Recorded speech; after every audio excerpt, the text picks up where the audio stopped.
গতদিন ৩৫টা বছর সিপিএমের শাসন ছিল এবং এই বিধানসভার মধ্যে আমাদের খগেনরাও জমাতিয়া যে ছিল, সিপিএমের ৩৫টা বছরের মধ্যে তাদের কোনো কিছু করোনা হয়নি। আজকে আমি শুনেছি, আগে শুনি নেই,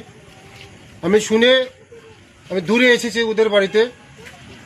আগামী দিন আমি তাদের যে সুযোগ সুবিধাগুলি আমি করে দেব, ঘরের ব্যবস্থা করে দেব, বাতার ব্যবস্থা করে দেব এবং রেশন কার্ড, পিজির ব্যবস্থা করে দেব। কারণ ওদের মতন লোক একদম প্যারালাইসিস, 100% প্যারালাইসিস, অথচ তাদের রেশন কার্ড, এপিএল, বাতার কোনো ব্যবস্থা হয়নি ৩৫ বছরের মধ্যে। তা ওটাই বোঝা যায় প্রমাণ যে যারা গরিব থেকে গরিব তাদের ফ্যামিলিতে অন্তদয় বিপিএল রেশন কার্ড ভাগ্য হয় না।